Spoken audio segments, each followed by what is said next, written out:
Welcome to another Founder Wisdom Pod. We have Jasmeet signed with us, aka BeardedMaker. Jasmeet is a cool guy.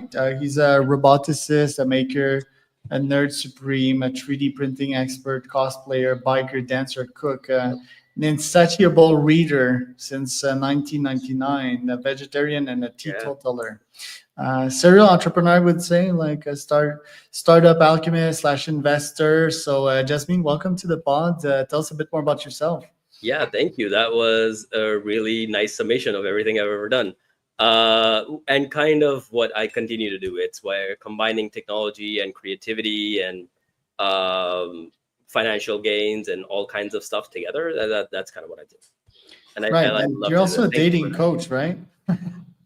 technically, I've been a dating coach longer than I've been a tech founder. So, yeah. So I was in my master's computer science when I was at the time I was doing research on self-driving algorithms, computer vision stuff, humanoids, all kinds of stuff, and helping people with their dating lives. So I've been both.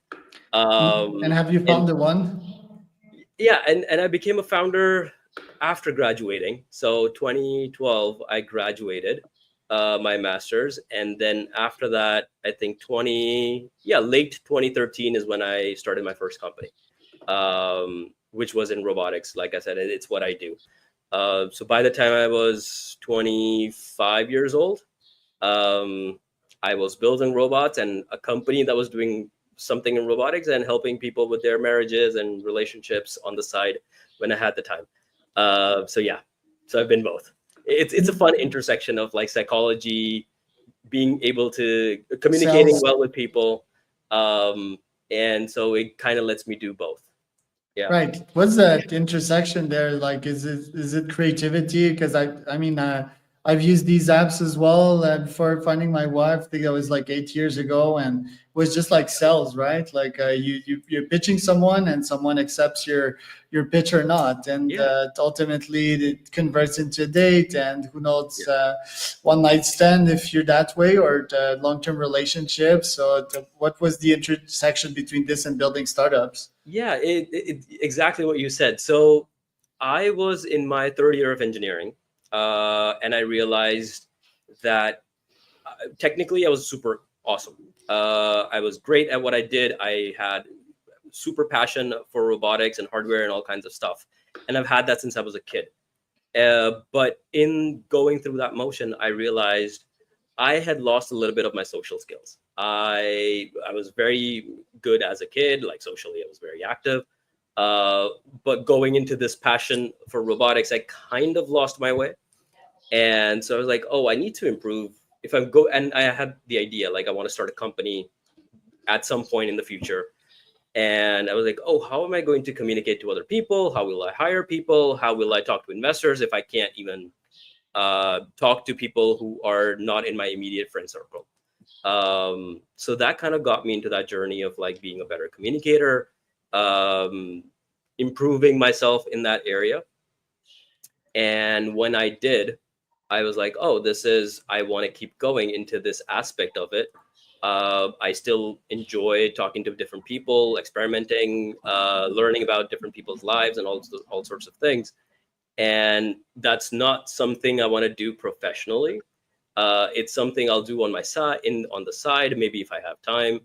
Um, but the main idea was always just because I wanted to start a company in robotics. I was like, oh, I need to be better at communicating. And so within, I would say like 2 3 years, I went from being super shy, not talking to people outside of my group, to going on stages and talking, which I had not done since like my 10th grade debate team. Um, so yeah, so it took a few years to kind of get back into the groove.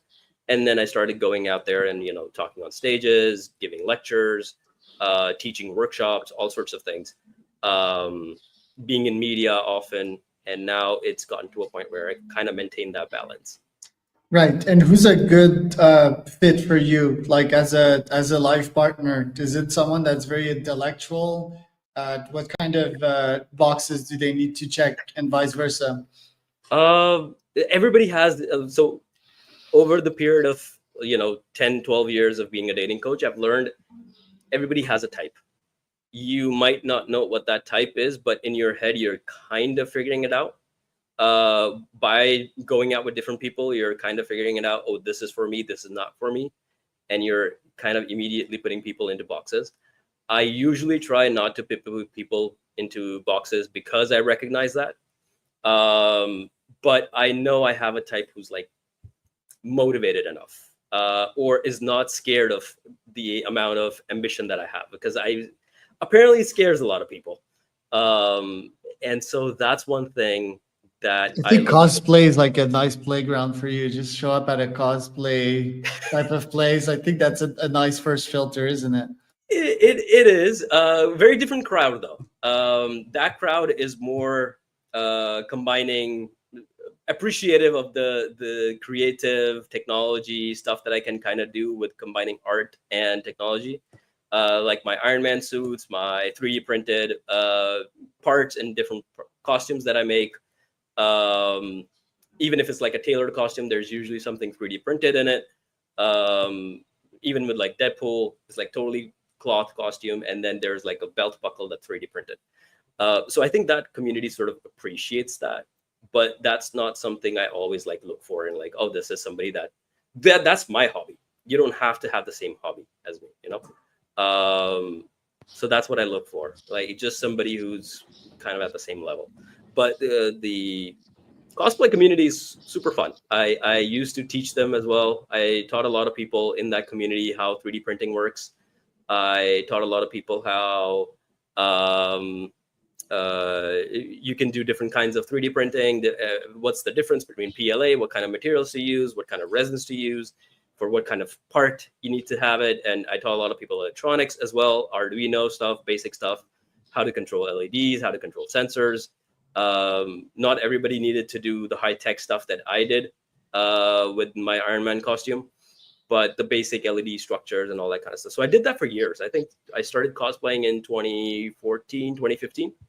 And I continued to do that for about 8-10 years, like right till the end of pandemic.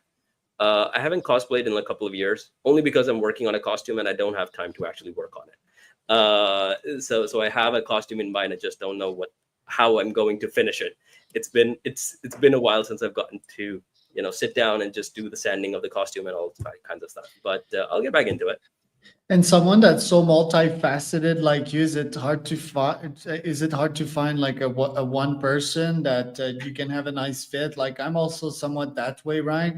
Yeah, Then I didn't spend that much time searching. Actually, my thesis was like, let's just have someone that I think is a good fit from a heart level, right? A yeah, feeling level, a gut level, and yeah, they're gonna spend time with me over 8 years. They're gonna change just because of that. I'm like a force of nature, right? So, yeah, and yeah, they did slowly but surely. They adapted to me and my style. I think it's quite a specific type of persona on my end. I don't think it's like that yeah, for most people, but I think yeah. it's a sound thesis as well. I didn't spend that much time evaluating like all the opportunity and being so Right. anal about that.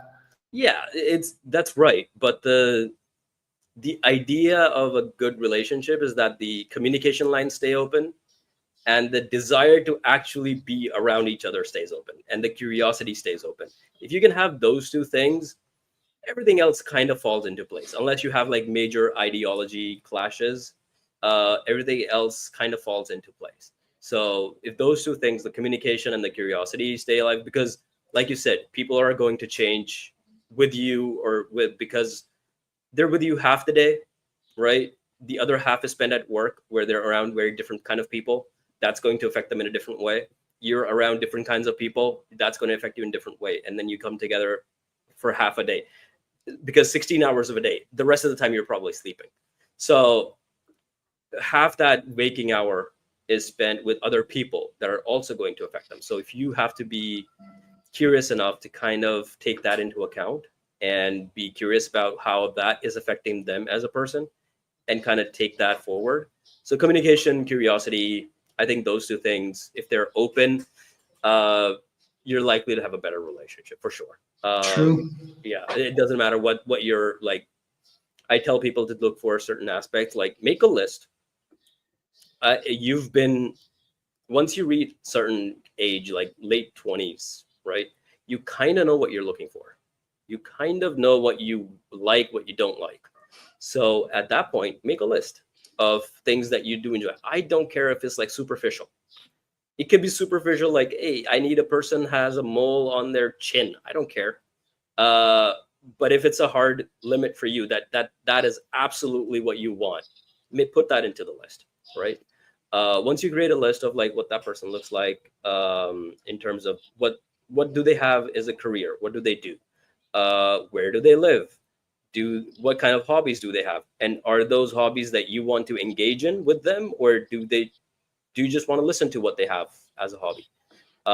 Do you want to do hobbies together, and do you have hobbies that you want to do that you don't care if they join into or not? Like for cosplay, I don't care if somebody joins in. I do it for me, right? um so those kinds of things, you can just put it on a list, like, hey, this is my hard limit, this is my soft limit, this is something I absolutely need, this is something I don't care about enough that I can compromise on. So once you have that in your mind all the time, if you have it on your phone, even better. um it makes you more intentional about what you're doing, when you go out into the world of dating. But yeah, I that's one thing that I tell everybody to do at all times. Right. Yeah, And what moonshots are you working on nowadays? I see like the robot dog thing. Like, yeah. what are you up to? Do you think there's a nice financial opportunity in what you're building right now? So I'm working on a couple of things. So I've been all of my companies were a moonshot that I did, and they were all solving problems in the robotics ecosystem in general. So, for example, one of the first problems that I saw was not building the robots. That wasn't an issue. The first problem was people didn't have access to the hardware, quality hardware in India back in the day. And so I was like, oh, I need to solve that problem. Let's get a bunch of stuff. I've used it. Let's get a bunch of stuff to India and have people use this stuff. Once people got access to the hardware, I noticed that the colleges were like teaching something that was like 10 years uh, old. That wasn't really relevant at that point of time. And so I started teaching people. And I was like, oh, this is how you do self-driving algorithms. This is how you do AI stuff. And so I don't think at that point people were teaching like what's the latest stuff, and especially in like schools and colleges.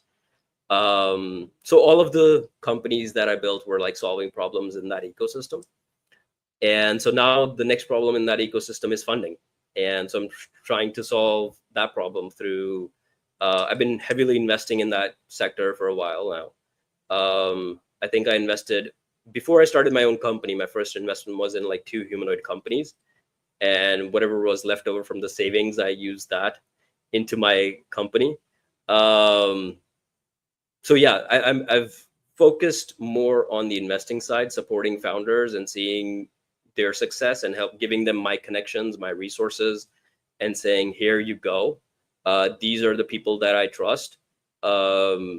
If you have manufacturing issues, go to this person and he'll take care of you. So that kind of thing is what I'm doing at the moment. I already also have some other ideas going on in my mind, maybe as a founder or something, but that's the major thing where I am investing heavily into these sectors, because I know the sector super, super well. I know it from every aspect. I know from what changes are going to happen, how it's going to impact people, all those kinds of things. So that's what I'm working on in starting a VC firm, to kind of take over that process. Right. And that first invested capital, where did it come from? Was it like your past jobs? And also, how did these Yeah, investment pan out? it was my savings from like working as an intern. So I was working as a remote intern for a couple of companies right after graduation. Like even before, I think, yeah, I started just before I graduated from my master's, and then I started working for these companies. One company was in the U.S., so they paid really well, and I was in India, so that the dollar goes a long way in India. So that was super helpful. And whatever I earned, I was living at home with my parents, so I didn't really have a lot of expenses, anyways. So I saved up all of it and invested in two companies. One was in Switzerland, which is not really a company at the time. They were working on humanoid research in a university. They're now a company. Like after what 10 plus years, they've actually become a company. The other was a guy building humanoids in his garage in Florida, I think. Um, and yeah, so that was just those two investments I made, and then I whatever was left over, I think like $500 left over, and I just used that to start my company. No, actually, like yeah, maybe closer to $900 left over, and like basic.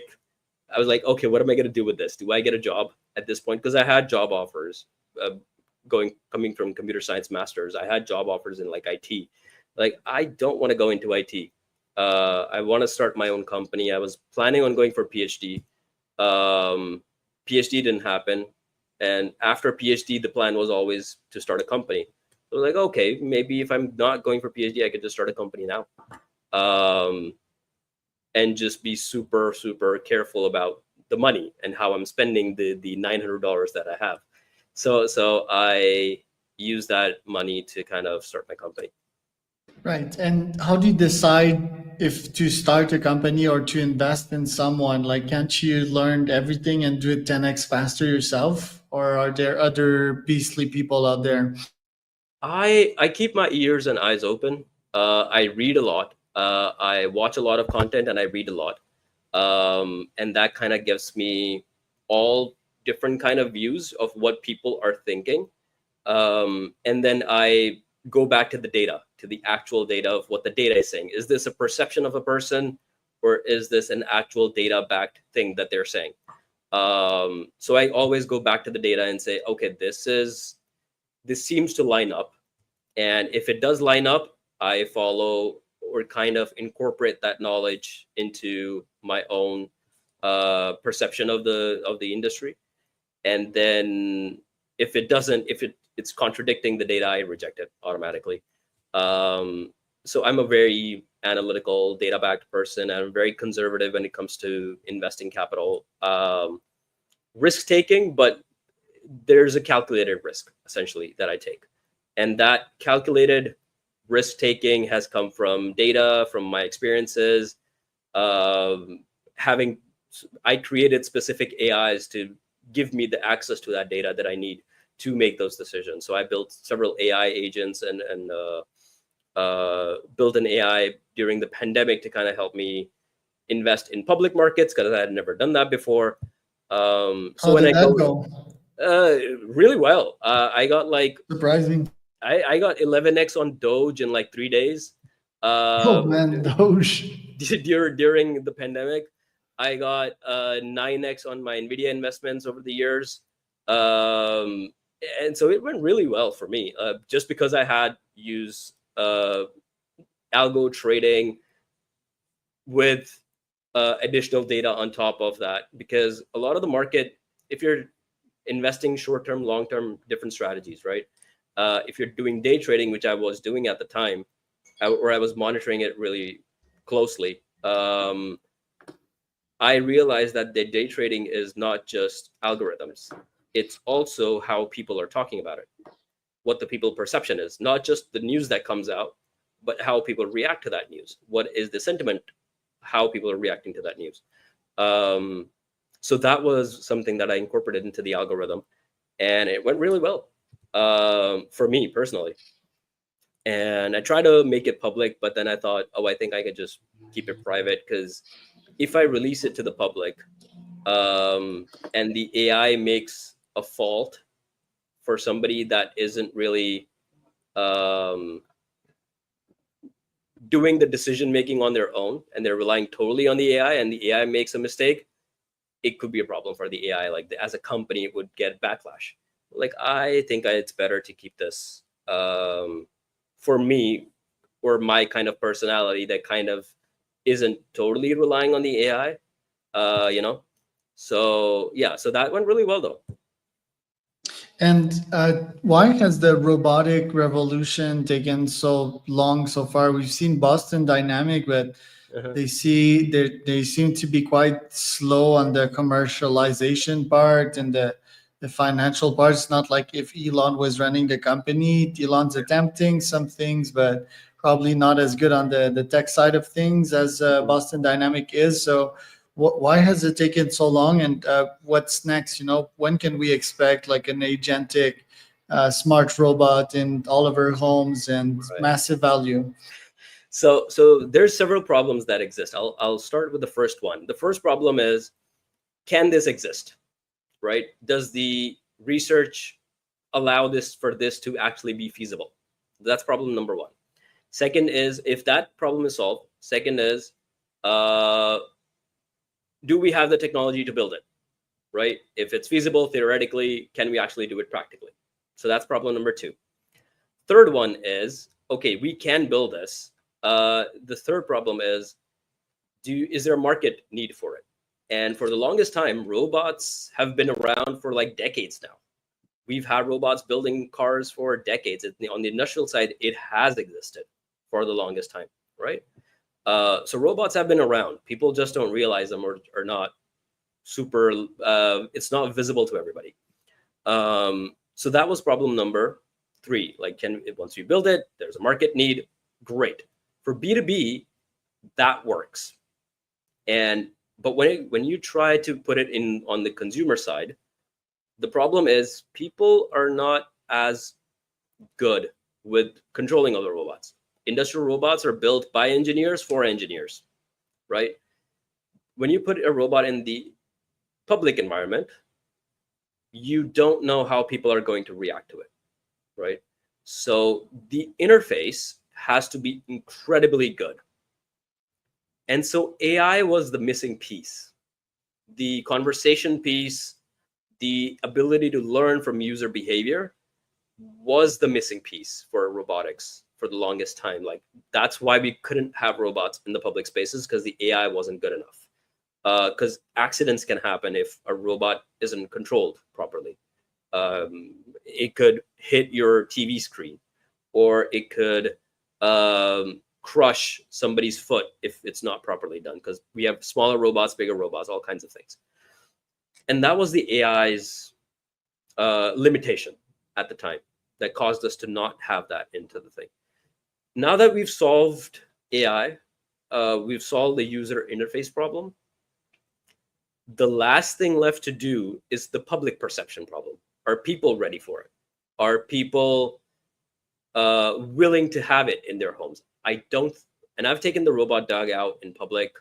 I do that as a social experiment, where I take it out. I try to observe how many people are getting a positive reaction and how many people have a negative reaction to it.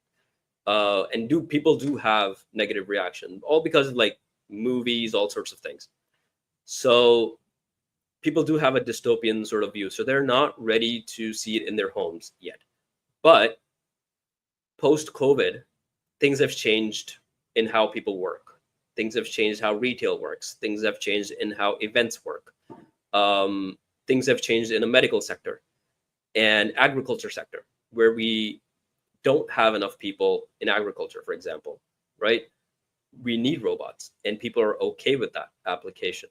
In medical sector, we want to maintain a level of sterilization that we can't do with humans involved.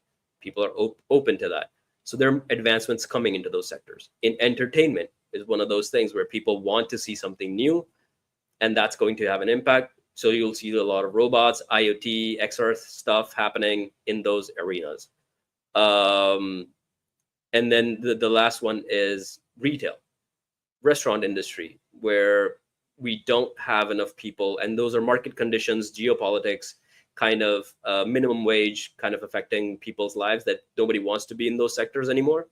So that's another thing that's starting to impact, where you can have robots interacting with people in those business environments, and those are uncontrolled environments. Factory environments are, super controlled, but you can have the robots in an uncontrolled environment, but not in people's houses yet. I don't think people are ready for it. And what kind of negative reactions do you get when you take the robot out? I'm just curious. Like, is it Uh, people freaking out or like frowning yeah, at like what is it? I'm not. yeah. I don't understand these people.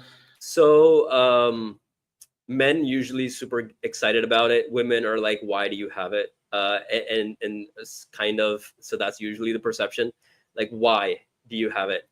Um, and then there are some extreme cases where I've had, I was walking on this sidewalk, and people were some guy stopped his car and screamed out of his window like, kill it, or kill to, so whoever was driving the car, he told that guy to run over the dog. So there's some hostility there, only because people have seen like Black Mirror stuff and dystopian movies of all kinds, including Terminator.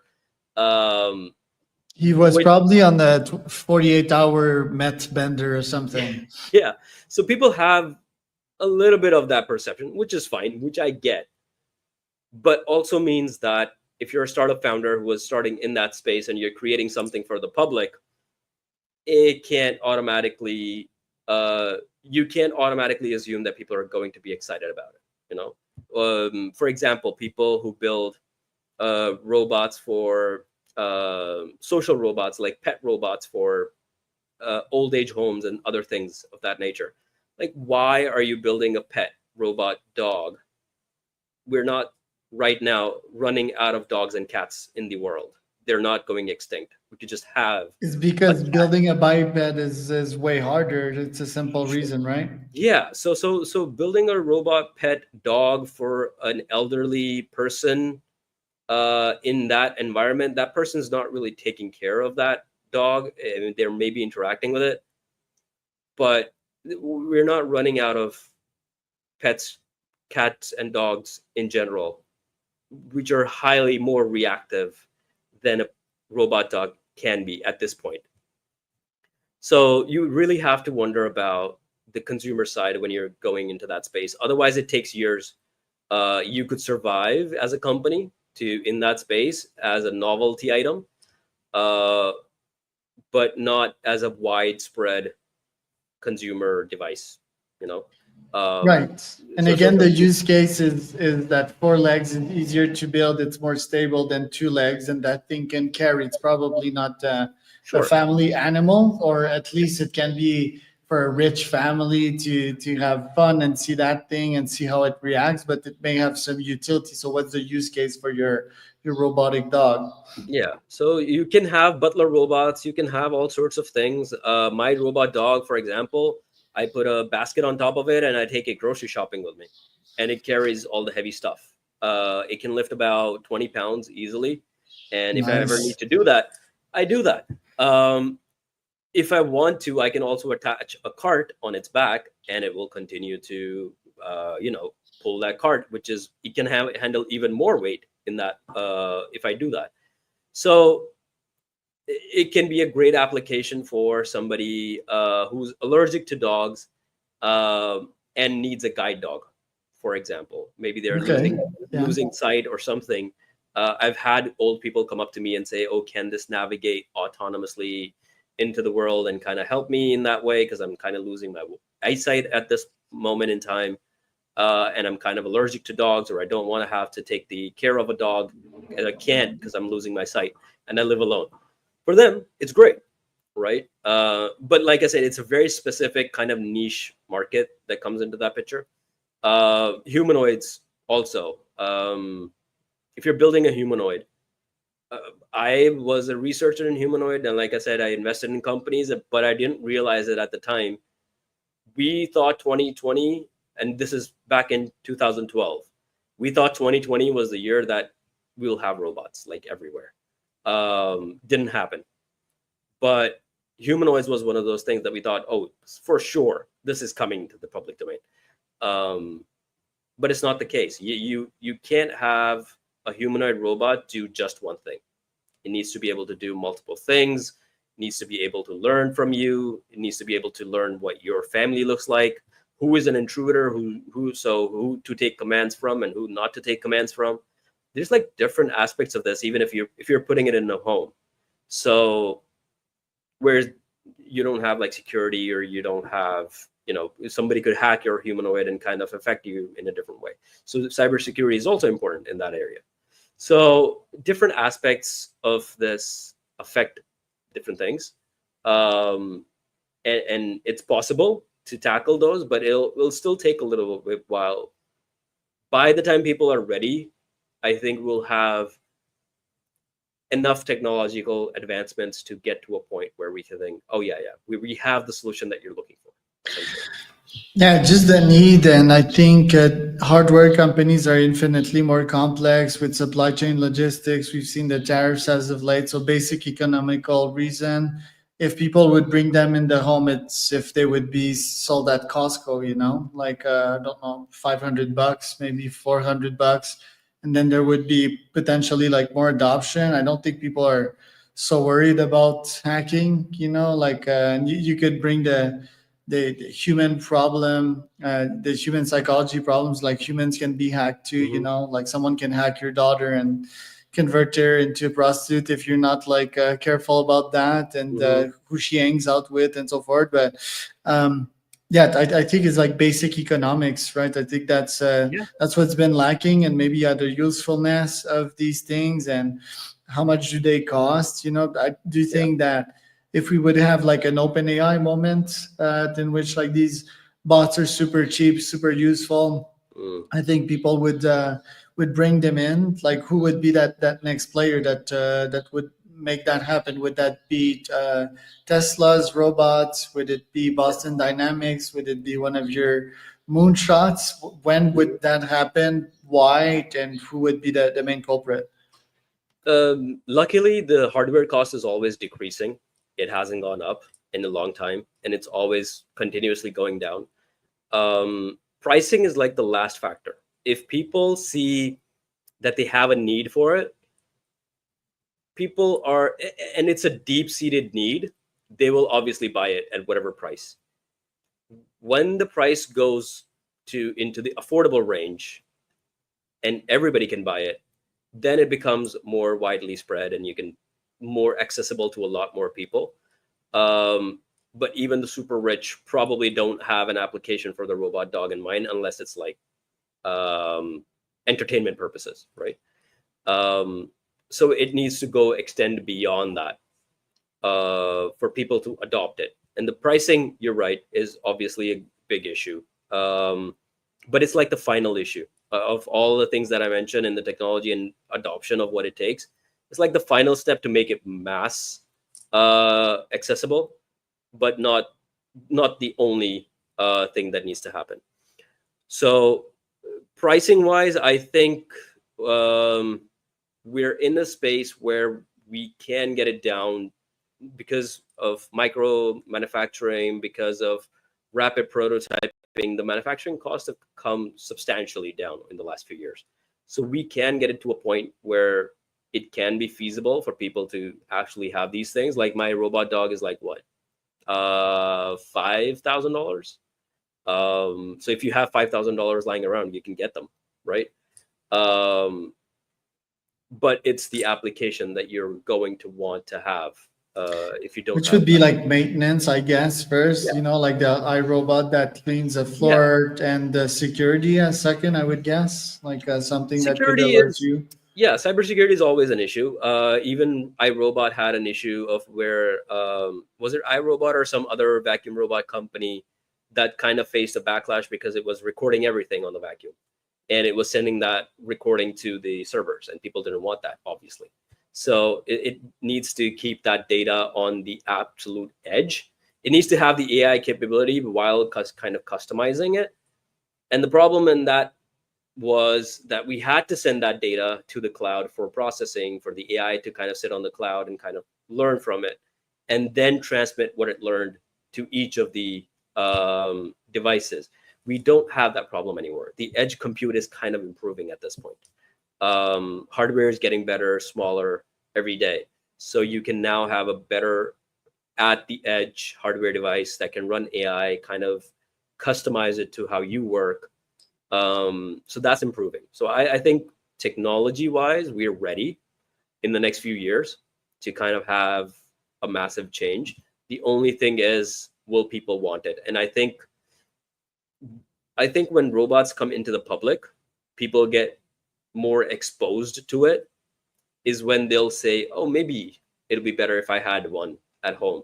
Even if it was in limited capabilities, even if it did less things, I like this. Kind of like, you know, I have a phone.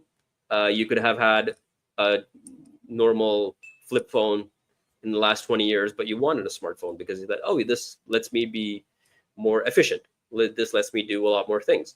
The same thing. I think people will get introduced to robots publicly first, and then maybe a little bit of IoT devices, people coming into people's houses. XR devices are already coming, AR glasses, VR glasses, all sorts of things people have access to now. Um, so yeah, I think robots will come to public first, and then when people are comfortable, will it come to homes? Unless something drastic happens where they need it in the home, kind of like Right. COVID.